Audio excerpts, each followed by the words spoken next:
Hello everyone, welcome back to Debnath couple in Russia. আজকে আমি আপনাদের সাথে একটি রাশিয়ান রেসিপি শেয়ার করতে চাচ্ছি, যেটা আমরা আজকে রাত্রে ডিনারে খাবো। তো আরুষ তার বাবার সাথে একটু নিচে ঘুরতে গিয়েছে, তো সেই ফাঁকে ভাবলাম আপনাদের সাথে রেসিপিটা আমি শেয়ার করে নেই। তো সবসময় আমি ওকে নিয়ে যাই বাইরে, তো আজকে আমারও ঘরে কিছু কাজ ছিল, যেহেতু আমাদের ঠান্ডা পড়ে গিয়েছে। তো শীতের যত পোশাক টাশাক আছে সব কিছু আবার বের করতে হচ্ছে, যেগুলো তুলে রেখে দিয়েছিলাম, তো সেগুলোই বের করছি।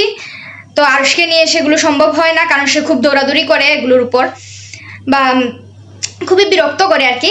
তো সেই জন্য ওকে ওর বাবার সাথে ছেড়ে দিলাম, আর আমি এখন চাচ্ছি যে এই রেসিপিটা আপনাদের সাথে শেয়ার করব। তো আপনারা অবশ্যই আমাকে কমেন্ট বক্সে জানাবেন আপনাদের এই রেসিপিটা কেমন লেগেছে, যেটা আমি শেয়ার করেছি। আর যদি আপনারা ট্রাই করে থাকেন তাহলে তো অবশ্যই অবশ্যই অবশ্যই কমেন্ট বক্সে জানাবেন। আর আমাদের বাকি ভিডিওগুলো যদি না দেখে থাকেন তাহলে দেখে নেবেন, আর চ্যানেলটি যদি সাবস্ক্রাইব না করে থাকেন প্লিজ সাবস্ক্রাইব করে দিবেন, এবং কমেন্ট বক্সে জানাবেন আমাদের ভিডিওগুলো আপনাদের কেমন লাগে।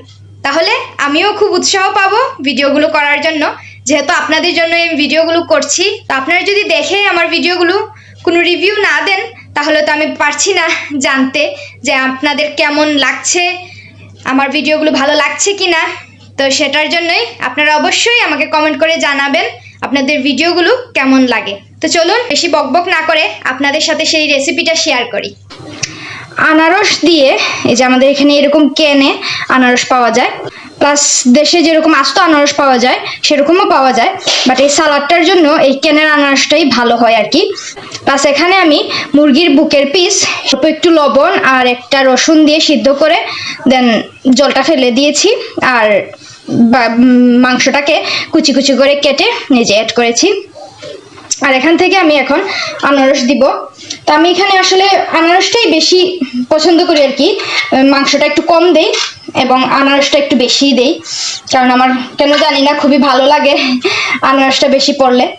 কিছু কিছু মানে কোম্পানির আনারস আছে যেগুলা কেনে থাকে আর কি, এগুলো থাকে একদম গুল গুল, যেরকম কি বলে চাকার মতো আর কি, গুল গুল থাকে, তো ওগুলোকে কেটে দিতে হয়। আর এটা যেহেতু অলরেডি কিউব কিউব করে কাটা আছে সেজন্য আমি আলাদা কাটছি না, জাস্ট এটাকে এভাবে অ্যাড করে দিচ্ছি। তো আজকে আমাদের রাতের খাবার এটাই হবে, এবং এই সালাডটা আমার বিশেষ করে খুবই ফেভারিট, খুবই, মানে এই সালাডটা আমি জানি না কেন এত ভালো লাগে আমার। আপনারাও ট্রাই করে দেখতে পারেন, খুবই ভালো, মানে খুবই টেস্টি আর কি সালাডটা।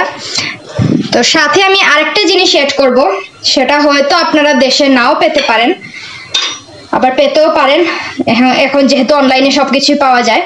এটা হচ্ছে পাম বলে ইংলিশে, তো আমাদের এখানে চর্না স্লিপ বলি। এটা আসলে মানে একটা কি বলবো, বড়ই টাইপের একটা ফল। তো এটার ভেতরে একটা বিচি থাকে, বিচিটা ফেলে দেওয়ার পর এটাকে শুকানোর পর এরকম দেখতে হয়, খেজুর টাইপের কিছুটা, জানি না আপনাদেরকে দেখাতে পারছি কিনা। তো এটা একটু টকটক হয়, এবং এটা কিন্তু পেটের জন্য খুবই ভালো। মানে আরুষ যখন ছোট ছিল আমি অনেক সময় ভাজা পোড়া কিছু খাইলে ওর প্রবলেম হইতো, তো তখন আমাকে ডাক্তার বলেছিল যে এগুলো খাওয়ার জন্য খুব বেশি করে, এবং বাচ্চাদেরও এরকম ক্যানের মধ্যে ছোট ছোট পাওয়া যায় এগুলো পেস্ট করা, ওগুলো আরুষকে অল্প একটু খাওয়াইতাম, বাকিটুকু আমি খাওয়ার জন্য বলেছিল। তো ওগুলো খাওয়ার পরে দেখতাম আমারও মানে অ্যাসিডিটির কোনো প্রবলেম হইতো না, প্লাস আরুষেরও কোনো প্রবলেম হইতো না। তো এটা আসলে একটু টকটক আর কি ফলটা, কিন্তু খুবই টেস্টি।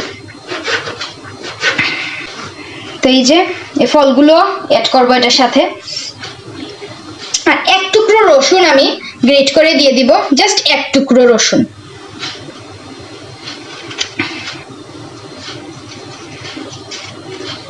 এই যে একদম অল্প রসুন।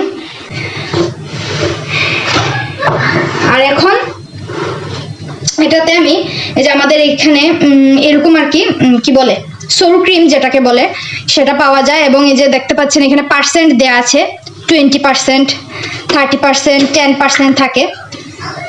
তো আমি 20%-এ আমি ট্রাই করি আনার, বেশি 25 বা 20।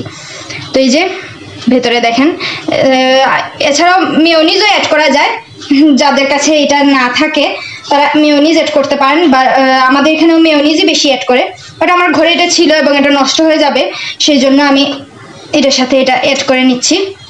এটা দিলেও খারাপ লাগবে না কিন্তু একদমই। ফার্স্টে একটু অ্যাড করে দেখি এইটুকু কি হয়। আর সাথে অল্প একটু আমি লবণ অ্যাড করবো, যেহেতু মাংসটা সিদ্ধ করতে আমি লবণ দিয়েছিলাম, প্লাস আনারসগুলোতেও একটু লবণ থাকে, তো সেই জন্য আমি আর বেশি একটা লবণ দিচ্ছি না। এটা আমার রেডি। এখন এটাকে আমি ফ্রিজে রেখে দিব, দেন যখন খাবো তখন বের করে ঠান্ডা ঠান্ডা, এটা খুবই টেস্ট লাগে যখন ঠান্ডা ঠান্ডা থাকে আর কি। তো এই যে আমরা সালাদটা নিয়ে নিয়েছি, তো এটার সাথে আসলে পাউরুটি দিয়ে খায়, তো আমাদের ঘরে বর্তমানে পাউরুটি ছিল না, বাট এইরকম একটা কি বলবো, না ক্লেপ না, এটা খইয়ের মতো, সাথে মধু দেয়া প্লাস এই ফলটা দেওয়া, কি বলে এটা, ক্লুকবা একটা ফল, এই ফলটা দেয়া, তো একটু টকটক আর কি ফলটা, এটা দেয়া। তো এটার সাথেই এটা খাচ্ছে, এই যে আরুষের বাবা খাচ্ছে। তো আমরা খাওয়া দাওয়া করে নেই। আর আপনাদের যদি এই টেস্টি রেসিপিটা খুব ভালো লেগে থাকে তাহলে বাসায় ট্রাই করে দেখবেন, আশা করি সবার ভালো লাগবে। আর আমাদের এই ভিডিওটাতে লাইক দিতে ভুলবেন না এবং চ্যানেলটি সাবস্ক্রাইব করে দিবেন। টাটা।